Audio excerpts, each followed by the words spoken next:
ရှင်သန်ရတာပင်ပန်းလာတဲ့အခါကိုအရင်ဆုံးမေတ္တာပို့ပါလောကကြီးရဲ့မှာရှင်သန်ခြင်းစိတ်မရှိတော့လောက်အောင်ပင်ပန်းလာတဲ့အခါအရင်ဆုံးကိုမေတ္တာပို့ကြည့်ပါအရှင်ဖေဟာတပည့်တော်ရှင်သန်ရတာအရန်ပင်ပန်းနေပါပြီဖေဟာတခါတလေမှာလူတွေနဲ့အဝေးဆုံးကိုပြေးထွက်သွားခြင်းလောက်အောင်မွန်းကျက်ရပါတယ်ဖေဟာတပည့်တော်လွတ်လပ်ခြင်းမိပါတယ်အရင်ကပျော်ရွှင်ခဲ့မှုတဲ့အချိန်တွေကိုလည်းပြန်လိုခြင်းမိပါတယ်ဖေဟာဒါကြောင့်ဒီနေ့ကစားပြီးဖျားတပည့်တော်ဘဝအေးချမ်းရပါလို့ဤဖျားတပည့်တော်ရဲ့ပျောက်ဆုံးသွားတဲ့အနာဂတ်လေးလဲအမြန်ဆုံးပြန်လဲရှာဖွေတွေ့ရပါလို့ဤဖျားတပည့်တော်ကြုံနေရသမျှဒုက္ခအမျိုးမျိုးတို့ဒီလဲအမြန်ဆုံးပြေလည်နိုင်ပါစေ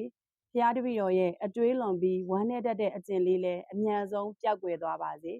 ဖျားတပည့်တော်ကိုအချိန်ချင်းပင်ပန်းဆင်းရဲအောင်ပြုလုပ်သူများလဲဒီနေ့မှစပြီးအေးချမ်းနိုင်ပါစေဖျားတပည့်တော်ဒီလဲဒီနေ့မှစပြီးစိတ်ဆင်းရဲခြင်းကိုယ်ဆင်းရဲခြင်းကင်းဝေးရပါစေ